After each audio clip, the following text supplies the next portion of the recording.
கர்த்தருடைய பரிசுத்த நாமத்துக்கு ஸ்தோத்திரம். நல்லா இருக்கிறீங்களா? நல்லா இருக்கிறீங்களா? சந்தோஷமா இருங்க. கர்த்தர் நேற்றும் இன்றும் என்றும் மாறாதவரா, அவர் பேசுகிறவர், வாக்கு மாறாதவரா, நம்மோடு கூட நிச்சயமாய் அவர் பேசுவார். சோ அவளை நீங்க காத்து கொண்டு இருக்க. கர்த்தர் நம்முடனே கூட பேசுவார். டைரக்டா நம்ம ஆண்டவருடைய வார்த்தைக்கு நேரா நம்ம போகலாம். ஏசாயா 54 இந்த மாதத்தினுடைய வாக்குத்தத்தமான வார்த்தையை நம்ம வாசிக்கலாம். மலைகள் விலகினாலும் பர்வதங்கள் நிலைபெயர்ந்தாலும் என் கிருபை உன்னை விட்டு விலகாமலும் என் சமாதானத்தின் உடன்படிக்கை நிலைபெயராமலும் இருக்கும் என்று உன்மேல் மனதுருகிற கர்த்தர் சொல்லுகிறார். சரி, மலைகள் விலகினாலும் பர்வதங்கள் நிலைபெயர்ந்தாலும் என் கிருபை உன்னை விட்டு விலகாமலும் என் சமாதானத்தின் உடன்படிக்கை உன்னை விட்டு நிலைபெயராமலும் இருக்கும் என்று உன்மேல் மனதுருகுகிற கர்த்தர் சொல்லுகிறார் அப்படின்னு சொல்லி ஆண்டவர் நமக்கு வாக்கு கொடுத்திருக்கிறார். சரியா? வாக்கு கொடுத்திருக்கிறாரா? யாருக்கெல்லாம் கொடுத்திருக்கிறார்? எல்லாருக்கும் கொடுத்திருக்கிறார் அப்படின்னு சொல்லி நம்ம நம்புறோம். உண்மையாகவே ஆண்டவர் இந்த வாக்கு தத்தங்களை யாருக்கு கொடுக்கிறார்? யாருக்கு கொடுக்கிறார்? நம்ம சொல்லுவோம் எனக்கு தான் கொடுக்கிறார் அப்படின்னு சொல்லி. ஆனா இதோட கடைசி எல்லாம் வரும். இது ஃபுல்லா படிச்சோம்னா நமக்கு புரியும். யாரோ ஒரு சில ஸ்பெஷல் பர்சன், யாரோ ஒரு சில முக்கியமான நபர்களுக்கு, யாரோ ஒரு சில ஆண்டவருடைய இருதயத்துக்கு ஏற்றவர்களுக்கு இந்த வார்த்தைகளை கர்த்தர் தெளிவாய் அறிவிக்கிறத நமக்கு அறிந்து கொள்ள முடியும். அதை ஒழுங்கா அந்த அதிகாரம் முழுவதும் நம்ம வாசிச்சோம்னா இன்றைக்கும் இன்னும் ஒரு காரியத்தை ஆண்டவர் நமக்கு கொடுக்கிறாரு. நம்ம வாசிக்க வேண்டாம். 1 நாளாகமம் 22:16 நீ எழுப்பி காரியத்தை நடப்பி கர்த்தர் உன்னோடு கூட இருப்பாராக. என்னன்னு சொல்லப்படுது? நீ எழுப்பி காரியத்தை நடப்பி கர்த்தர் உன்னோடு கூட இருப்பாராக அப்படின்னு சொல்லி இன்னும் ஒரு காரியத்தை ஆண்டவர் நமக்கு கொடுக்கிறார். நீ எழுப்பி காரியத்தை நடப்பிக்கணும். காரியத்தை நடப்பிக்கணுமா? கர்த்தர் உன்னுடனே இருப்பாராங்க. சரி, பைபிள்ல இப்படி காரியத்தை நடப்பி அப்படின்னா கர்த்தருக்கு சித்தமானதை நடப்பித்த ஒருத்தர் உண்டு. யார்? நமக்கு எல்லாருக்கும் தெரியும். யாரு?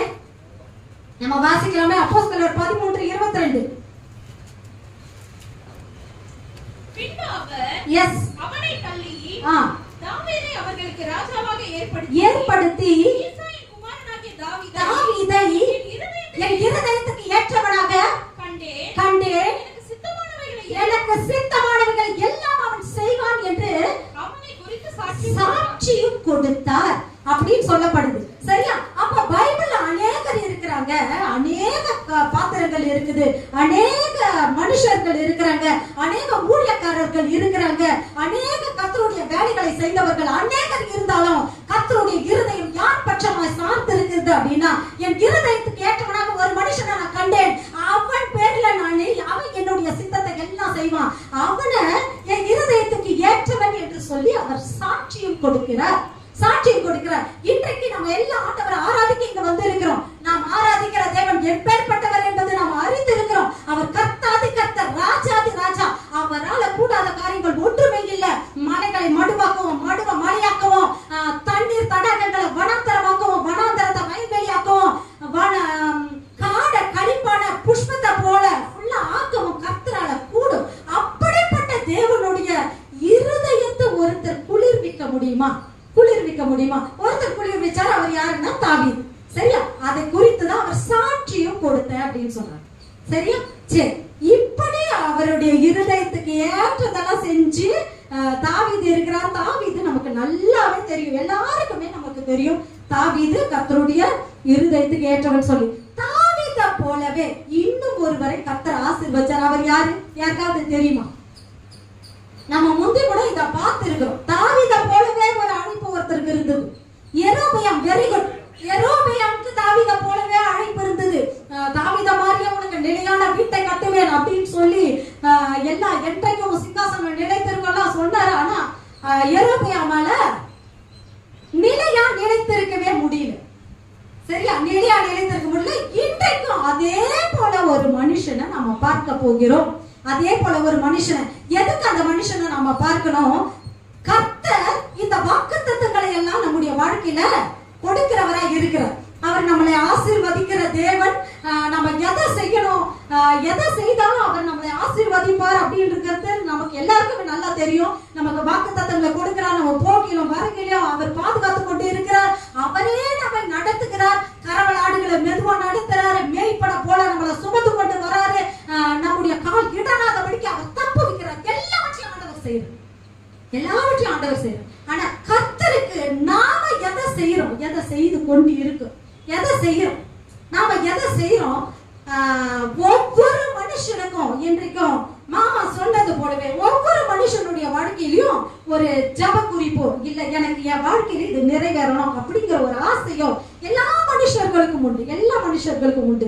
என் வாழ்க்கையில ஒரு நல்ல திருமண காரியம் நடக்கணும், நல்ல வேலை கிடைக்கணும், எனக்கு நல்ல புத்திர பாக்கியம் இருக்கணும், இல்ல நான் வீடு கட்டணும், இந்த போல நிறைய காரியங்கள். இதுக்கெல்லாம் கர்த்தர் உதவி செய்யணும் அப்படின்னு நம்ம கர்த்தரை தேடி அவரை ஆராய்ந்து அவரை கண்டுபிடித்து என் காரியங்களை ஜெயமா மாற்றுங்க நம்ம முட்டி மோதி ஜெபிக்கிற காரியங்கள்லாம் இருக்குது. ஆனா உண்மையாகவே ஆண்டவர் எதற்காக இந்த காரியங்கள் எல்லாம் நம்ம வாழ்க்கையில கொடுக்கிறாரு? இதெல்லாம் நீ பெற்றுக்கொண்டாவது என் சித்தத்தை நீ செய்ய வைக்கிறதுக்காக மாத்திரமே, அவருடைய சித்தத்தை செய்ய வைக்கிறதுக்காக மாத்திரமே இந்த வாழ்க்கை நமக்கு கொடுக்கப்படுது. யாருடைய சித்தத்தை செய்வதற்கு? அவருடைய சித்தத்தை செய்வதற்கு. கொலோசியர்ல வசனம் சொல்லப்படும், சகலமும் அவருக்கென்றும் அவருக்காகவும் உருவாக்கப்பட்டு இருக்கிறது. அப்போ இந்த வாழ்க்கை கொடுக்கப்படுது, நமக்கு ஒரு குடும்பம் கொடுக்கப்படுது, நமக்கு ஒரு வேலை கொடுக்கப்படுது, நமக்கு ஒரு அந்தஸ்து கொடுக்கப்படுது, இல்லைன்னா நமக்கு ஒரு சில நேரங்கள்ல ஒரு சில இடங்கள்ல கர்த்தர் வைக்கிறார். ஆனா இதெல்லாம் வைத்தா கூட நான் என்ன செய்வதற்காக இதெல்லாம் அவர் கொடுக்கிறாரு அப்படிங்கறத தான் இன்றைக்கு நம்ம ஆராய்ந்து பார்க்க போறோம். அப்படி தாவீதை போலவே கர்த்தருடைய இருதயத்துக்கு ஏற்றதை செய்த ஒரு மனுஷனை பற்றி இன்றைக்கு நம்ம பார்க்கலாம், நம்ம வாசிக்கலாம்.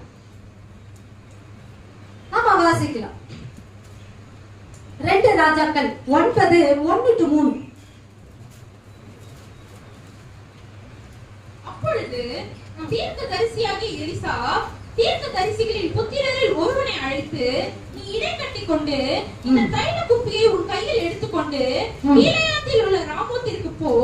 நீ அங்கே சேர்ந்த போது நிம்சியின் மகனான யோசபாத்தின் குமாரன் யெகூ எங்கே இருக்கிறான் என்று பார்த்து நல்ல கவனிக்கல, நல்ல நிமிர்ந்து உட்கார்ந்து கவனிக்கல.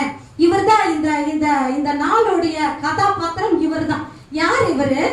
அங்கே நீ சேர்ந்த போது நிம்சியின் மகனாகிய யோசபாத்தின் குமாரனான யெகூ எங்கே இருக்கிறான் என்று பார்த்து அங்கே உட்பிரவேசித்து அவனை தன் சகோதரரின் நடுவில் எடுத்திருக்கப்படி அவனை உள்ளான ஒரு அறைக்குள்ள அழைத்து கொண்டு போய் தைல குப்பியை எடுத்து அவன் தலையின் மேல் வார்த்து, உன்னை இஸ்ரவேலின் மேல் ராஜாவாக அபிஷேகம் பண்ணினேன் என்று கர்த்தர் சொல்லுகிறார் என்று சொல்லி கதவை திறந்து தாமதியாமல் மூடி போய் என்றான். அதுக்கப்புறம் அவரும் என்ன பண்றாருன்னா அபிஷேகம் பண்ணிட்டு அந்த இடத்த விட்டே காலி பண்ணிரு.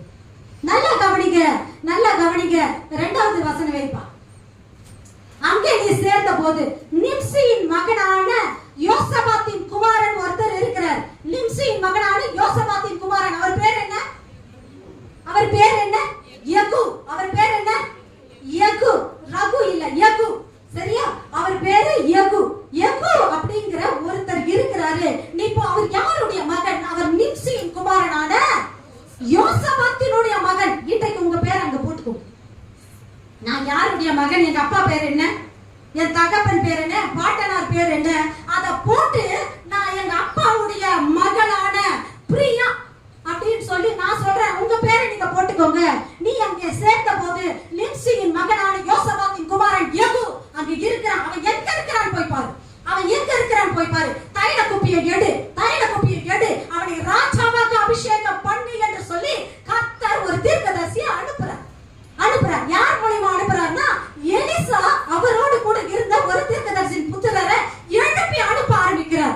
அவர் புறப்பட்டு வந்து சொன்னபடியே தேடுறாரு, கண்டுபிடிக்கிறாரு. யாரை கண்டுபிடிக்கிறாரு? உங்களை கண்டுபிடிக்கிறார். சரியா? உங்களை கண்டுபிடிச்சு அந்த தைல குப்பியை எடுத்து அவர் உங்களை ராஜாவாக அபிஷேகம் பண்ணி வாசிக்க. அடுத்த வசனம்.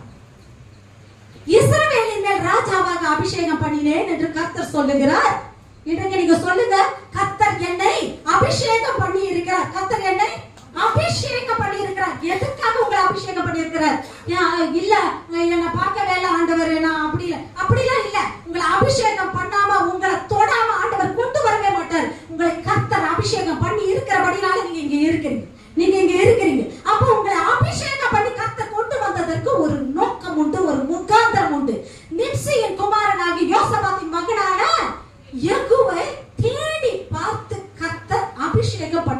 அனுப்புகிறார்.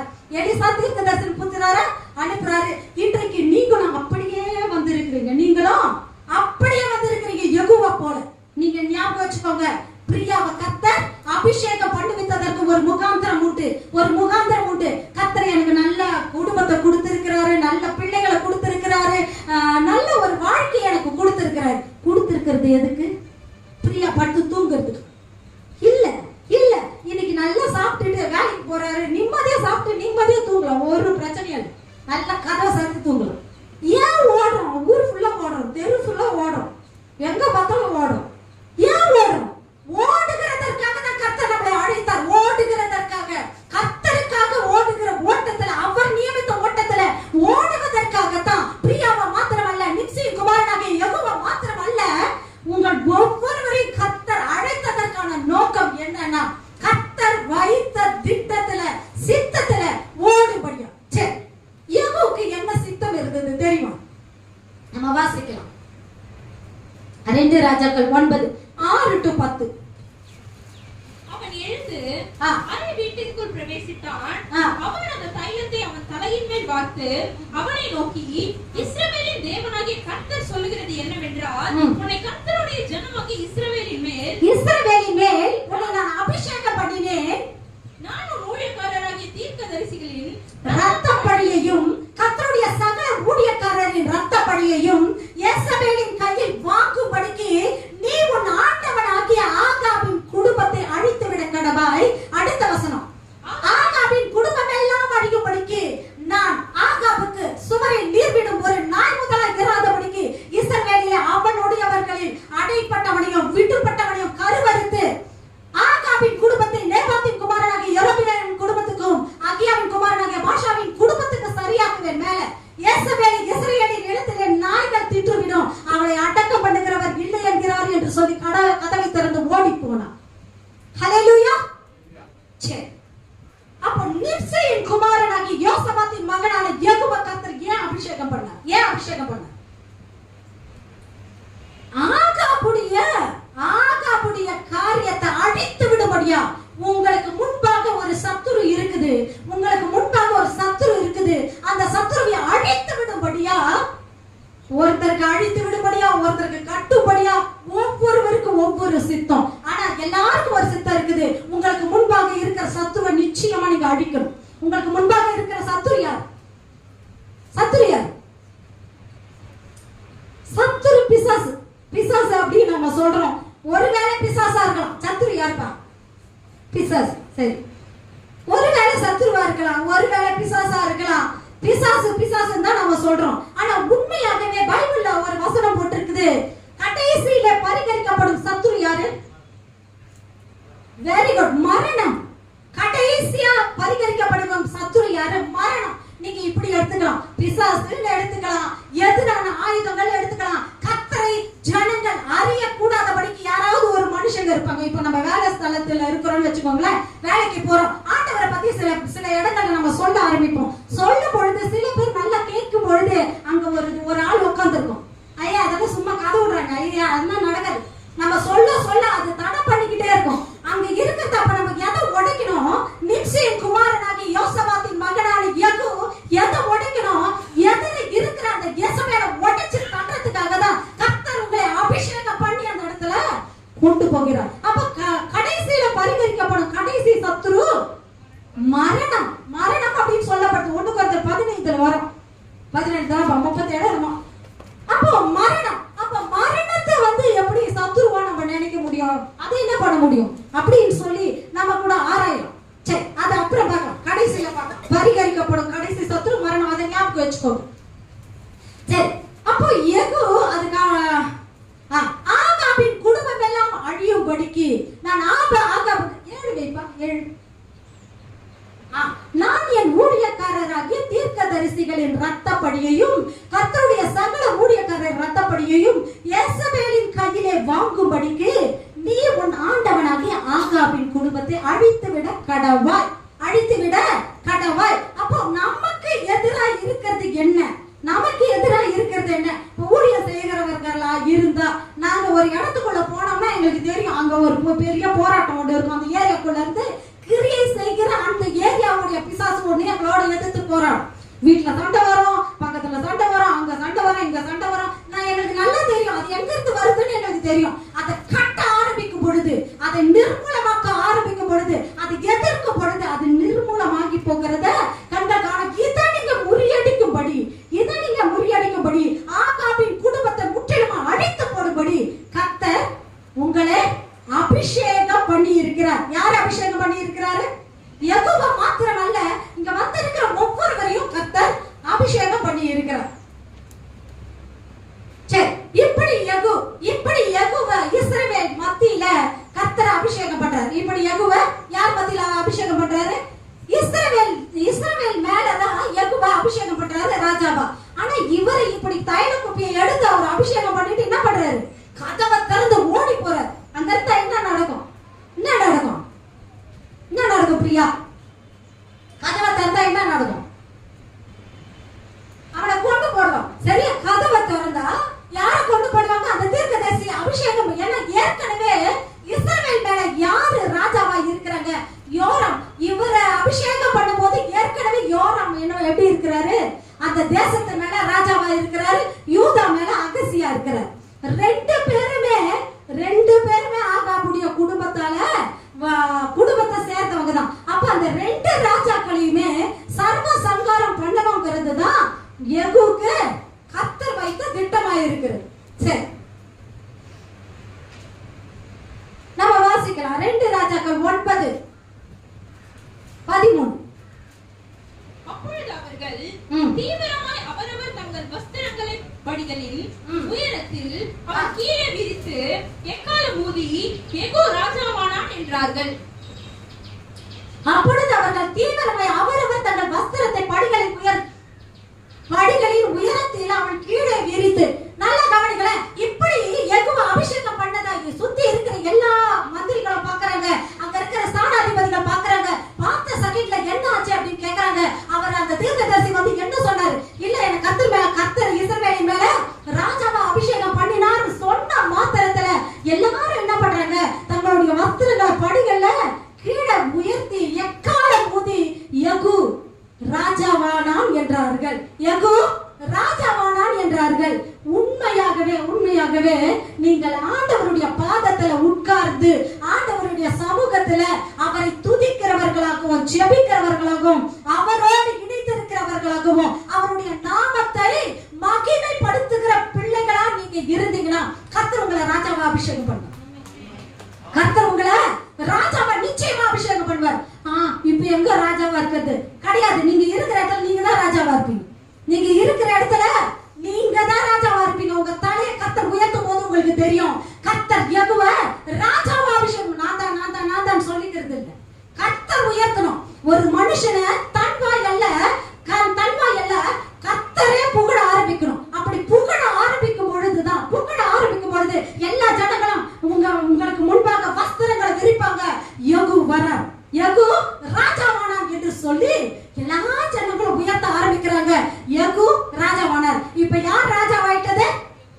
நான் ராஜாவாயிட்டேன். யார் ராஜாவாயிட்டது? நான் ராஜாவாயிட்டேன். யெகூ மாத்திரமல்ல, நானும் ராஜாவாயிட்டேன். என்ன கர்த்தர் என்னை அபிஷேகம் பண்ண ஆரம்பிக்கிறார். கர்த்தர் என்ன அபிஷேகம் பண்ண ஆரம்பிக்கிறார். சிம்சோன் இருந்தார். சிம்சோன் ஒரு தடவை தவறு பண்ணி விழுந்தார். சிம்சோனோட திட்டம் என்ன? பெலிஸ்தர்களை அழிக்கும்படிக்கு தான் சிம்சோனுடைய திட்டம். ஆனா சிம்சோன் அதுல தவறி போன பிறகு மறுபடியும் அவருடைய தலைமையில் முளைக்க தொடங்கியது. கர்த்தர் அவரை மறுபடியும் அபிஷேகம் பண்ண ஆரம்பிப்பார். ஒரு தடவை விழுந்துட்டீங்களா? ஒரு தடவை தப்பாயிடுச்சா? ஒரு தடவை காலை வச்சோம் நல்லா போயிட்டு இருந்தோம், எல்லாத்தையும் போட்டு மூழ்ந்துட்டோமா? இல்ல ஏதோ ஒரு பாவத்துல விழுந்துட்டோமா? உதருங்க.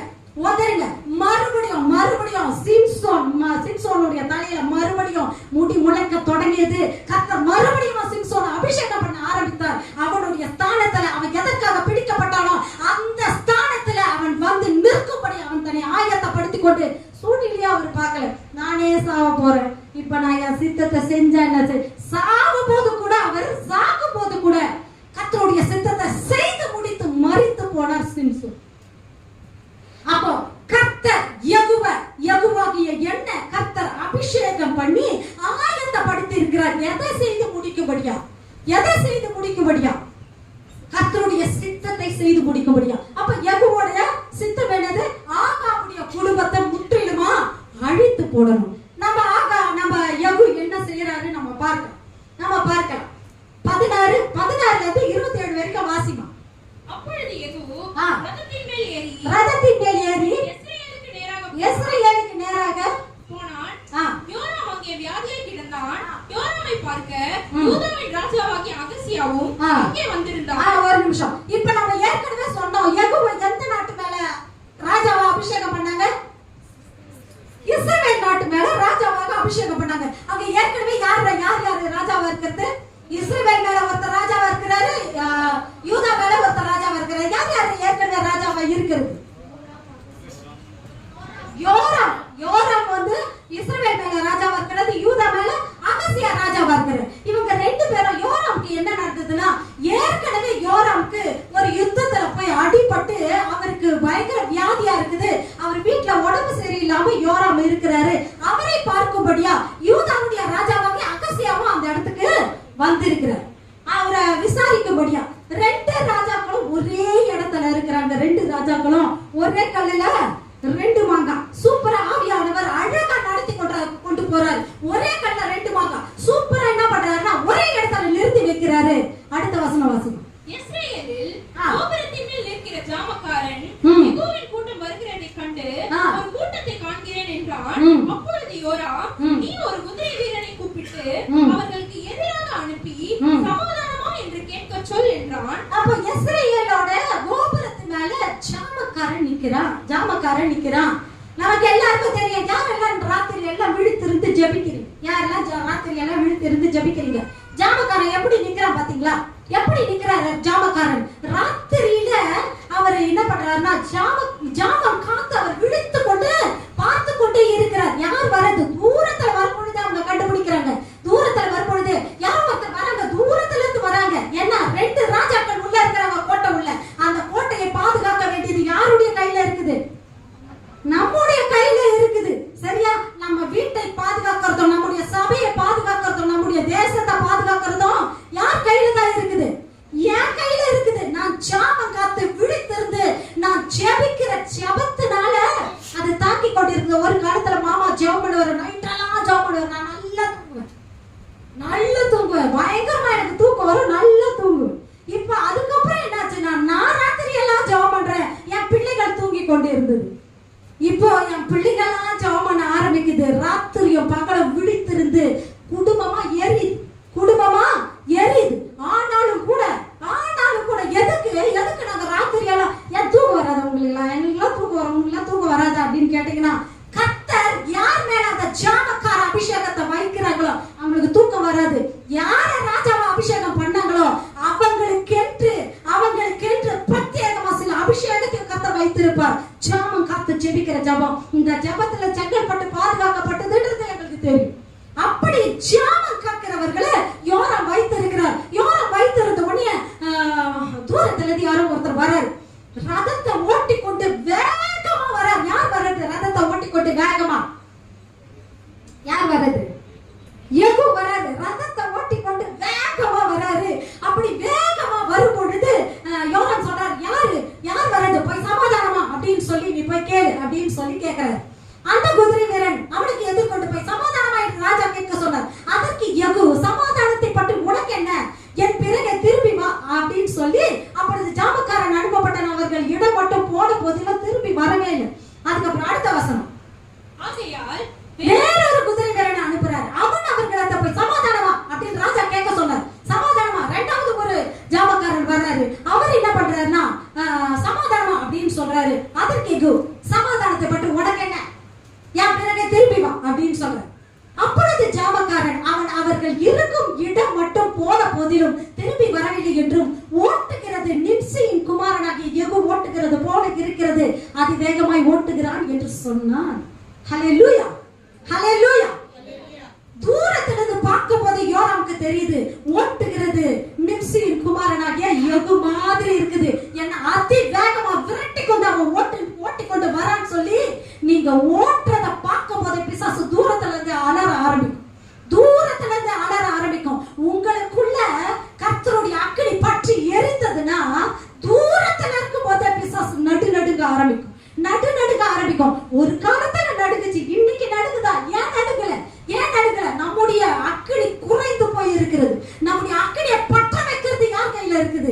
ஜாமம் காத்து ஜெபிக்கிறவளா, யெகோவா போல ரதத்தை வேகமா ஓட்டுகிறவளா நான் ஆகும் பொழுது என்ன பார்க்கும் போதே பிசாசு நடு, பார்க்கும் போது பிசாசு நடுங்க ஆரம்பிக்கும். அது நடுங்கும் பொழுதுதான் தேசம் கர்த்தருடைய வசமாகும், கர்த்தருடைய சித்தம் தேசத்துல நிறைவேற ஆரம்பிக்கும். இதை செய்வதற்காகத்தான் நாம இருக்கோம். எதை செய்யறதுக்கு? இதை செய்யறதுக்கு தான் நாம இருக்கிறோம். ஓட்டுகிறது நிம்சி குமாரனாகிய யெகூ ஓட்டுகிறது போல இருக்கிறது. யோராம் அதுக்குள்ள சொல்றார், யோராம் கண்டுபிடிச்சு சொல்றார், ஓட்டுறது நிம்சி குமாரனாகிய யெகூ மாதிரி இருக்குது. என்ன அவ்வளவு வேகமா வண்டியை ஓட்டும், சரியா? சரி, அடுத்து அப்பொழுது யோராம் ரதத்தை ஆயத்தப்படுத்துகின்றான். அவன் ரதத்தை ஆயத்தப்படுத்தின போது இஸ்ரவேலின் ராஜாவாகிய யோராமும் யூதாவின் ராஜாவாகிய அகசியாவும் அவனவன் தன் ரதத்திலே ஏறி யெகூவுக்கு நேராக புறப்பட்டு இஸ்ரவேலினாகிய நாபோத்தின் இடத்திலே அவனுக்கு எதிர்பட்டார்கள். நமக்கு எல்லாருக்கும் நல்லா தெரியும் இல்லையா இந்த இன்சிடென்ட். நாபோத்துடைய நிலத்தை அபகரிக்கிறதுக்காக நாபோத்தை கொன்று போடுவாங்க. யார் கொன்று போடுறது?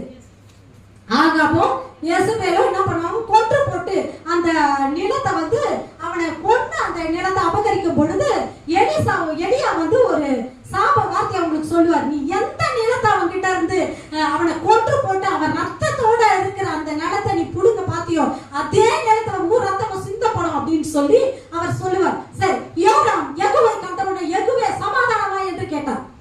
யோராம் நம்ம கூட சமாதானமா தான் பேசும், சத்துரு நம்ம கூட சத்துரு சமாதானமா தான் பேசும். எல்லா நேரங்களிலும் எதிர்த்து பிசாசு வராது.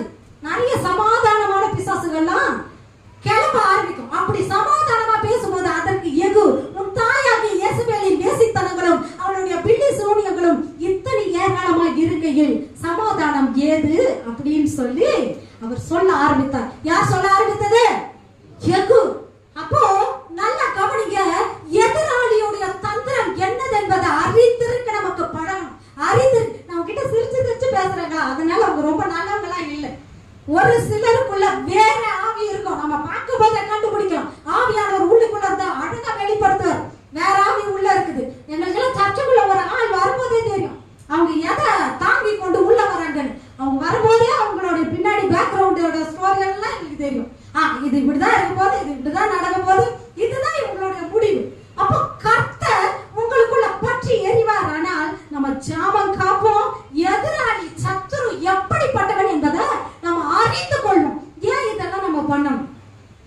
இதற்காகவே நம்ம அழைக்கப்பட்டு இருக்கிறோம். இதற்காகவே நம்ம நான் நல்லா இருக்கணும், நான் நல்லா இருக்கணும், நான் கடனே இல்லாம இருக்கணும். உங்க கடை இருக்குது இல்ல, அதெல்லாம் இல்ல. கடை இருக்குது இல்ல, உங்களுக்கு நான் தான் ப்ரேயர் பண்ணினே இருக்கிறல, அதனால உங்களுக்கு நடக்குது, நடக்காம போகுது, அது கிடையாது. கர்த்தர் உங்களை இந்த இடத்துல வைத்ததற்கு ஒரு முகாந்திரம் உண்டு, ஒரு சித்தம் உண்டு, ஒரு தேவ திட்டம் உண்டு. அந்த திட்டத்தை நிறைவேற்றும்படியாதான் நீங்களும் நானும் இங்க நிற்கிறோம். அதை நிறைவேற்றும்படியாதான். 2 காசு போட்ட விதவை இருந்தாங்க. ரொம்ப ரொம்ப கொஞ்ச நாளா எனக்கு அந்த 2 காசு போட்ட விதவையா நாங்க யோசிச்சு கொண்டு இருக்கிறேன். அவங்க 1000 கம்ப்ளைண்ட் பண்ணி இருக்கலாம். தேவாலயத்துக்கு வராங்க, அங்க இருக்கிறவங்க கிட்ட எல்லாம் பிச்சை கேட்டிருக்கலாம், எனக்கு ஏதாவது கொடுங்க, நீங்க எல்லாம் சபைக்கு வரவங்க தானே. ஒருத்தர் இருந்தார்ல, சப்பானியா உட்கார்ந்து இருந்தார்ல, அவர் எங்க உட்கார்ந்தாரு? அலங்கார வாசல்ல உட்கார்ந்து என்ன பண்ணாரு? பிச்சை கேட்டு கொண்டு இருந்தார் எல்லார்கிட்டையும். சரியா? ஏன்னா என் கால் சரியில்லை. அப்ப அந்த விதவை, அவங்க ஏற்கனவே விதவை, 2 காசு போட்டவங்க, வயசானவங்க, அவங்களால எதுவும் முடியல, அவங்க கையில 2 காசு தான் இருக்குதுன்னு போதே தெரிஞ்சு போச்சு. அவங்க கூட ஒருத்தரும் இல்லை. அவர்களை விசாரிக்கவோ அவர்களை நடத்தவோ ஒருத்தரும் இல்லைங்கிறது 2 காசு போடும் போது நம்ம கையில காசு இல்லைன்னா நம்மளுக்கு தெரியும். நம்மளை விசாரிக்கிறவங்க ஒருத்தரும் இங்க கிடையாதுங்கிறது தெரியும். அப்ப அந்த 2 காசுமே இல்ல, ஒண்ணுமே இல்ல, என் வாழ்க்கைக்கான பிரயோஜனம் ஒண்ணு இல்ல, என் வாழ்க்கையில எதுவுமே இல்ல, எனக்கு விசாரிக்கிறதுக்கு யாரும் இல்ல, எனக்கு சாப்பாடு இல்ல. ஆண்டவர் சொல்றாரு, அவர் தான் போஜனத்துக்கானதை போட்டார். அப்போ அந்த போஜனத்துக்கு வைத்திருந்த அந்த 2 காசை கர்த்தருடைய சமூகத்துல விதைக்கணும்னு ஆவியானவர் அவளுடைய இருதயத்தில் ஏவும் பொழுது அவ அதை மறுக்காம செய்ய ஆரம்பித்தான். இன்றைக்கும் பைபிள்ல அவங்க பேரை நம்ம வாசிக்கும். இன்றைக்கும் 2 காசு போட்ட விதவை அவங்களோட அடையாளமே அதுவாச்சு, அவங்க செய்த கிரியையாச்சு. அப்போ கர்த்தருடைய சித்தத்தை செய்து முடிக்கவே நாம வந்திருக்கிறோம். எனக்கு என்ன, எனக்கு என்ன, எனக்கு என்ன கொடுப்ப, எனக்கு என்ன வரும், எனக்கு என்ன செய்வ இல்ல. நீங்க செய்யுங்க, நீங்க பெற்றுக்கொள்ளுங்க, நீங்க பெற்றுக் கொள்ளாம போங்க, அது இல்ல. உங்களுக்கு ஒரு சில வேலைகள் உங்களுக்கு குறைவுகள் மட்டுமே இருக்கும். கர்த்தரே அனுமதித்து இருப்பாரு சில வேலைகள்ல. கர்த்தரே உங்களுக்கு அண்ணாளுக்கு பிள்ளை இல்ல, பிள்ளை இல்லாதது கர்த்தருடைய சித்தம்.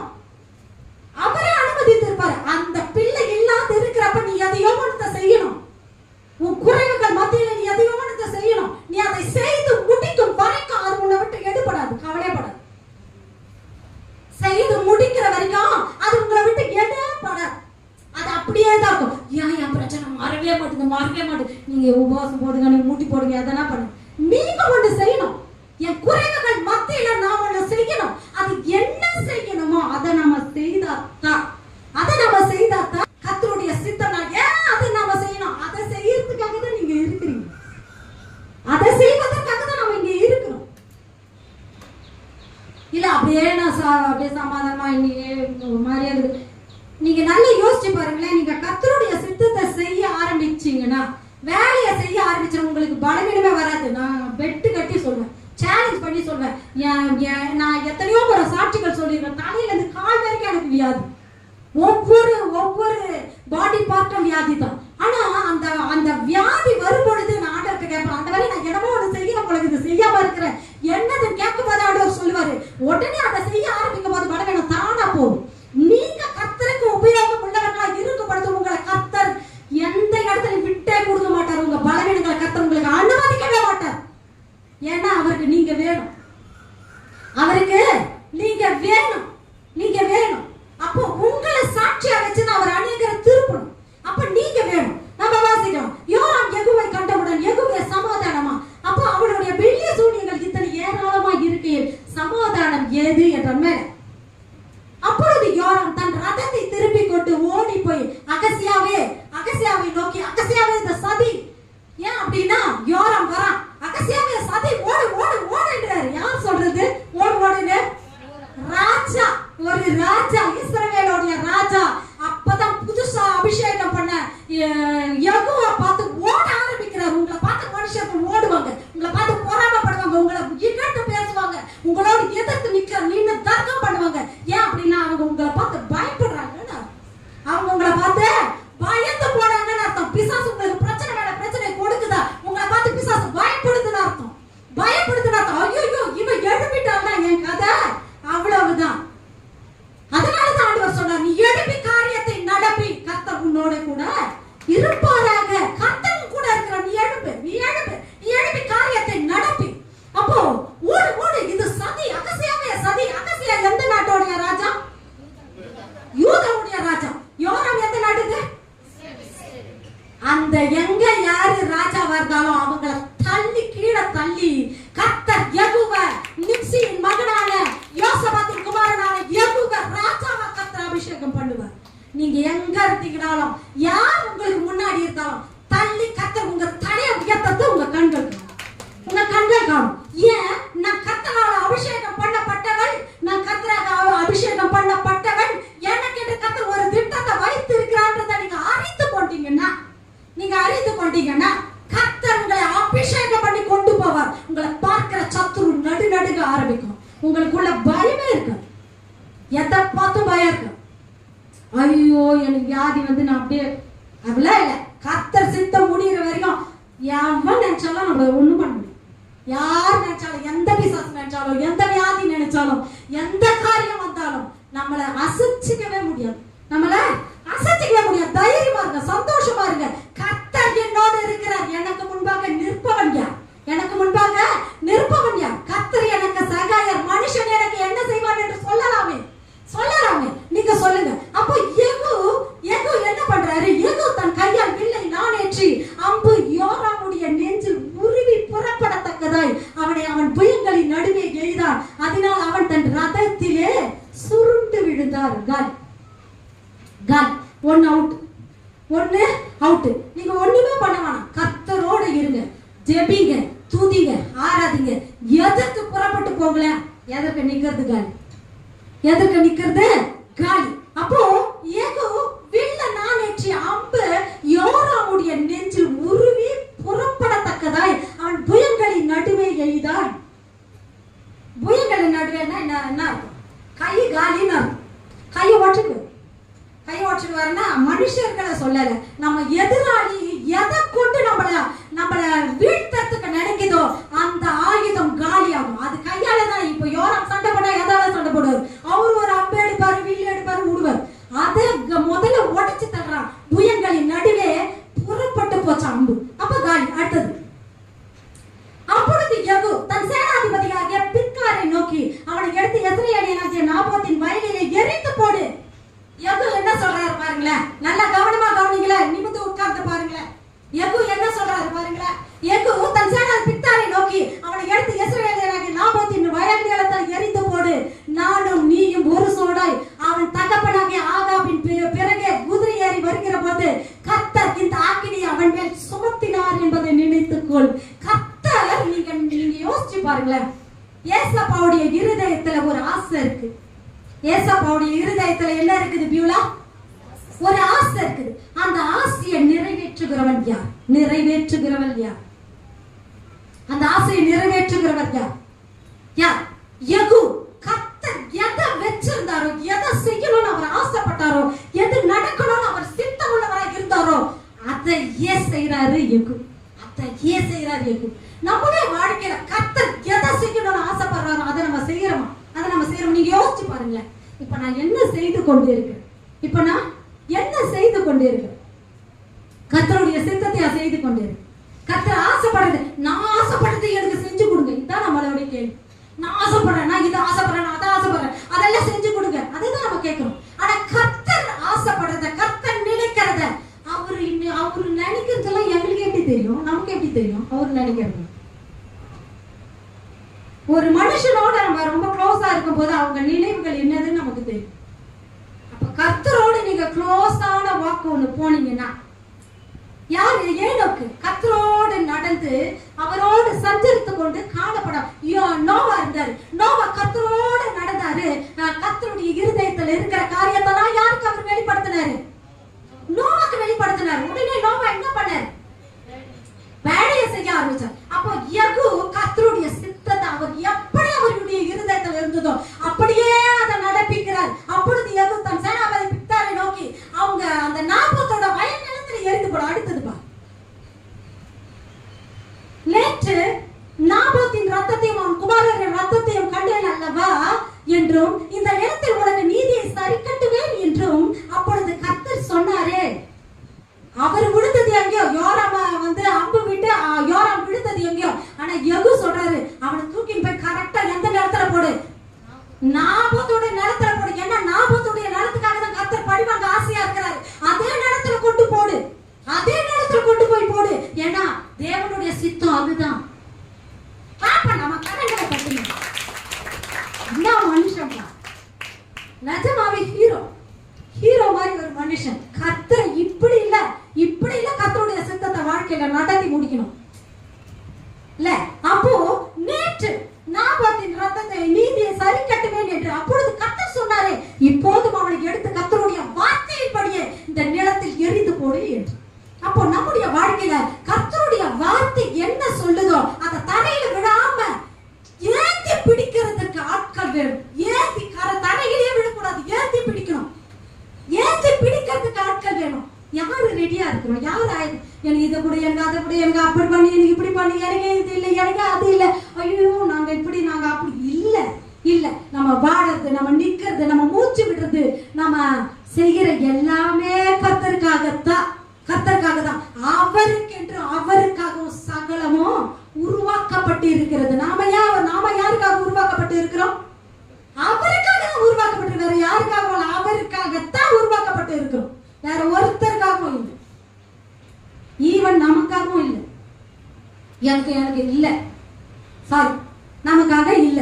அப்ப நம்ம யாருக்காக தான் வாழ போறோம்? கர்த்தருக்காக தான் வாழ போறோம். எப்படி வாழ போறோம்?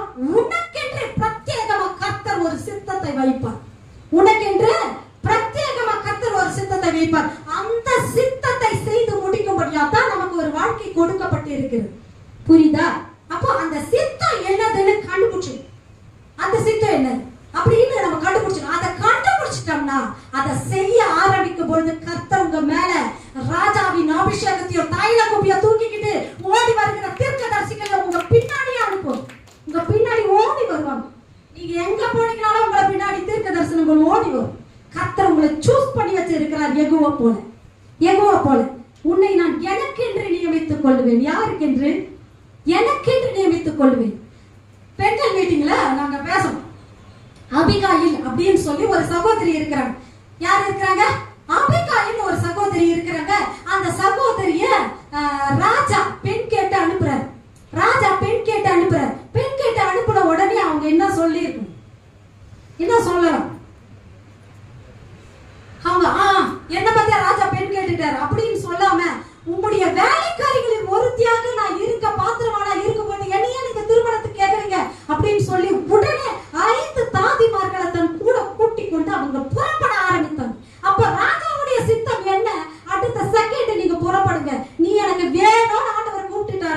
மறுக்கவே கூடாது. அடுத்த செகண்ட் புறப்பட்டு அவருடைய சமூகத்துல அவருடைய வேலைக்காக புறப்பட்டு யெகூவா போல ரதத்தின் மேல வேகமா ஓட்டி கொண்டு போகிற யெகூவா கர்த்தர் தேடி கொண்டு இருக்கிறார் நம்முடைய சபையில. இன்றைக்கு அப்படியே நம்ம உட்கார்ந்து இருக்கிறோம் இல்லையா? இல்ல, எதற்காக உங்களை அழைக்கிறாரோ? அபிகாயில ஏன் அழைச்சாரு? கர்த்தர் ஏதோ ஒரு நோக்கத்துக்காக, தாவீது ராஜா அவளை திருமணம் செய்யும் நோக்கத்துக்காக அவளை கூப்பிடுறாரு, நீ வா அப்படின்னு. உடனே புறப்பட்ட தரை மட்டுமா விழுந்து. இன்னொரு காரியம் தெரியுமா? அபிகாயில் சாதா பெண் கிடையாது. அவங்க உடனே தாவீதுக்கு தீர்க்க தரிசனம் சொல்றாங்க, உனக்கு கர்த்தர் ஒரு நிலையான வீட்டை கட்டுவாராகன்னு. நீங்க அப்புறமா வீட்டுல கூட போய் வாசிச்சு பாருங்க. இது அபிகாயிலோட இன்சிடென்ட் எங்க இருக்கணும்? 1 சாமுவேல் 24 இருக்கும். ஆனா உண்மையாகவே தீர்க்கதரிசி வந்து தாவீதுக்கு தீர்க்க தரிசனம் சொல்றது, உனக்கு கர்த்தர் நிலையான வீட்டை கட்டுவார் அப்படின்னு சொல்லி தீர்க்கதரிசி வந்து தீர்க்க தரிசனம் சொல்றது எங்க இருக்கும்னா 2 சாமுவேல் 7 இருக்கும்.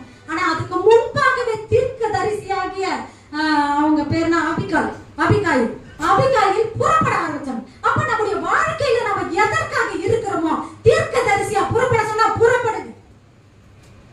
யெகூவா போல வெட்டத்துக்கு புறப்பட சொன்னா புறப்படுங்க. கையில அம்புகளோட ஈட்டிகளோட வல்லையத்தோட எடுத்துக்கொண்டு புறப்படுங்க. வேகமா உங்களுடைய ரதத்தை ஓட்டுங்க. நாம உட்கார்ந்து இருக்குவோம், அமர்ந்து இருக்குவோம், நாம அப்படியே சோர்ந்து இருக்குவோம். இதற்காக கர்த்தர் நம்மளை வைக்கவே இல்லை. அடுத்தவங்களை குறை சொல்லி திரியறதுக்கு இல்ல. உங்க வேலையை பார்த்து வேகமா ஓட ஆரம்பிங்க. கர்த்தர் பெரிய பெரிய திட்டங்களை உங்களை வைத்து முடித்து தீர்ப்பார். இதை யூதாவின் ராஜாவாகிய அகசியா கண்டு தோட்டத்தின் வழியா ஓடி போனான். யெகூவா அவனை பின்தொடர்ந்து அவனை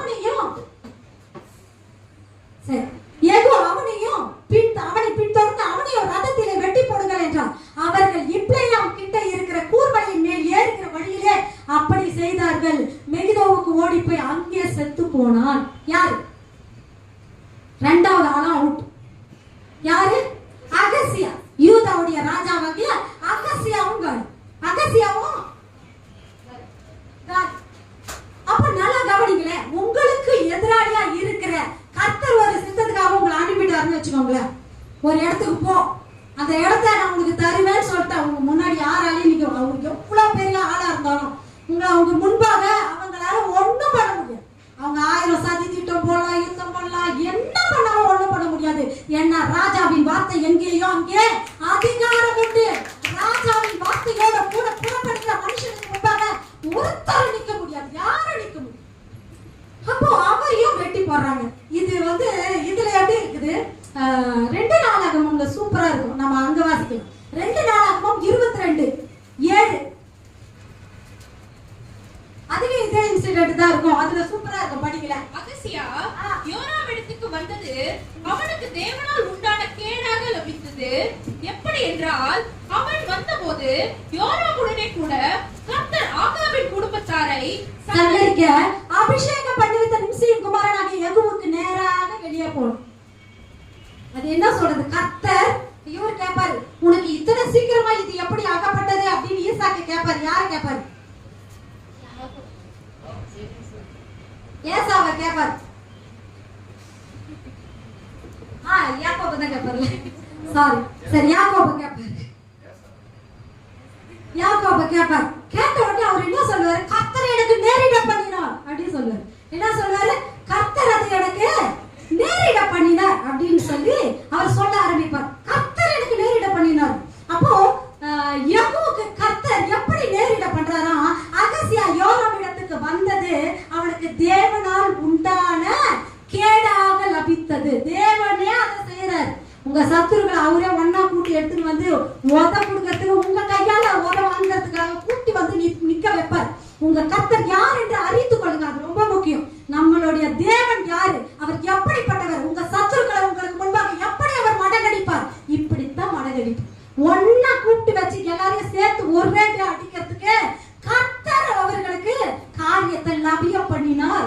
உண்டான கேடாக லபித்தது. எப்படி என்றால், அவன் வந்தபோது யோராமுடனே கூட கர்த்தர் ஆகாபின் குடும்பத்தை சங்கரிக்க அபிஷேகம் பண்ணி வைத்த நிம்சியின் குமாரனாகிய யெகூவுக்கு நேராக வெளியே வா. நேரம் வெளியே வந்துடுவா. வாங்குறதுக்கிட்டே பிசாசு வருது. நீ வா, நீ என் கிட்டதான், உன்னுடைய முடிவு என் கையில தான். வா. 2 ராஜாக்களுடைய காரியங்களை முடித்து 9, அதிலே 9. பின்பு அகசியாவை தேடினான். சமாரியாவிலே ஒளித்துக் கொண்டிருந்த அவனை அவர்கள் பிடித்து யெகூவின் இடத்தில் கொண்டு வந்து அவனை கொன்று போட்டு, நல்ல கவனிங்க, இந்த காரியத்தை தான் நான் உங்களுக்கு சொல்லணும்னு ஆசையா. நல்ல கவனிங்களே. அகசியாவை தேடினா சமாரியாவில போய் அவர் ஒளிச்சுக்கிட்டு இருக்கிறாரு. அவனை கண்டுபிடிச்சு யெகூ இடத்துல கொண்டு வந்து அவரை காலி பண்றாங்க. யாரு? Acacia. Very good sister, very good. அகசியாவை காலி பண்றாங்க. காலி பண்ணிட்டாங்களா? காலி பண்ணிட்டு அங்க சுத்தி நிக்கிற ஜனங்கள் அவரை பார்த்து, யாரை பார்த்து? யெகூவை பார்த்து ஒரு வார்த்தையை சொல்றாங்க. எவ்வளவு அழகான வார்த்தை! இவன் தன் முழு இருதயத்தோட கர்த்தரை தேடின யோசபாத்தின் குமாரன் என்று சொல்லி அவனை அடக்கம் பண்ணினார்கள். கரங்களை நல்லா தட்டலாமா? அப்படி கர்த்தரை நோக்கி பார்க்கிறவர்களுக்கு கர்த்தர் தம்முடைய பலத்தை அவர் கொடுக்க ஆரம்பிப்பார். அப்போ இவருடைய அடையாளம் என்னவா கருதப்படுது? யெகூவுக்கான அடையாளம் என்னவா கருதப்படுது?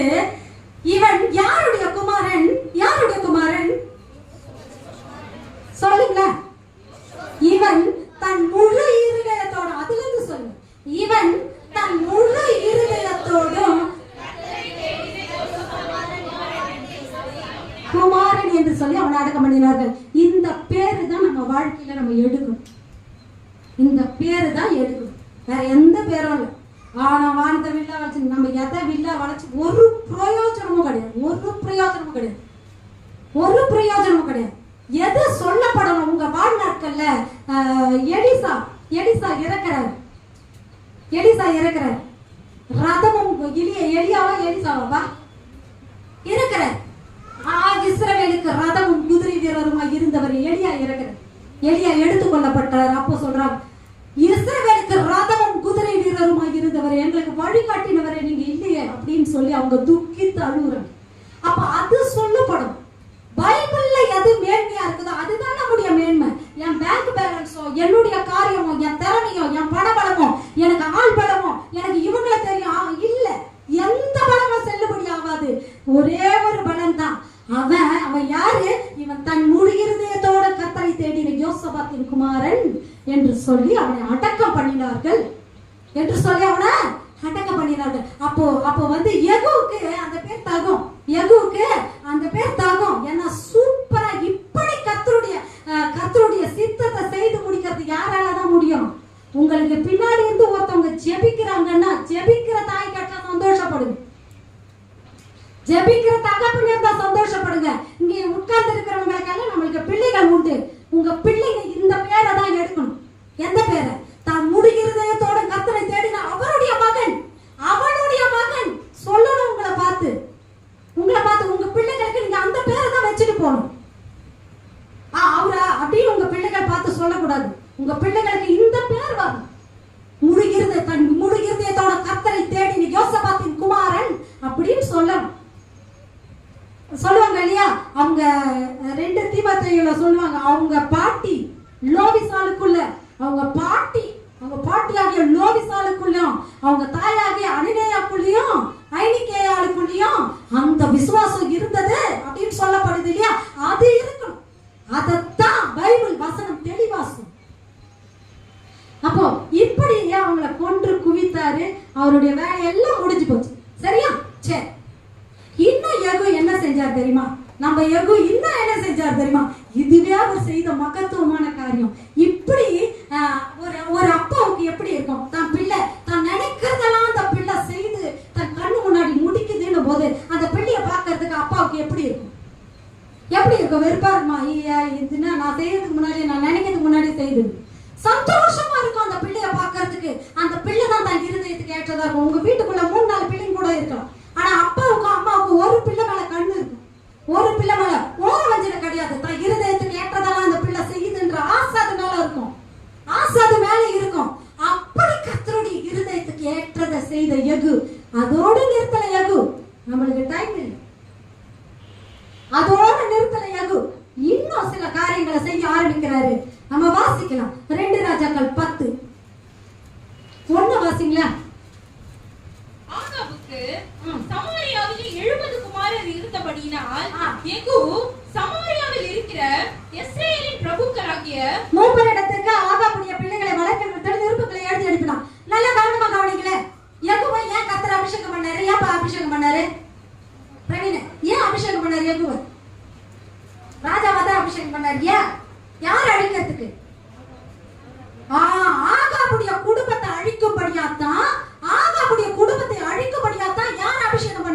யோகு 2 ராஜாக்களை வெட்டியாச்சு. ஏற்கனவே 2 ராஜாக்களை காலி பண்ணியாச்சு. மிச்சம் மீதி மிச்சம்லாம் இருக்குது. ஒண்ணு நிக்க கூடாது, ஒண்ணு தப்ப கூடாது, ஒண்ணே ஒண்ணு தப்ப கூடாது. நம்முடைய சத்துரு எதுவா இருந்தாலும் சரி, அதுல ஒண்ணு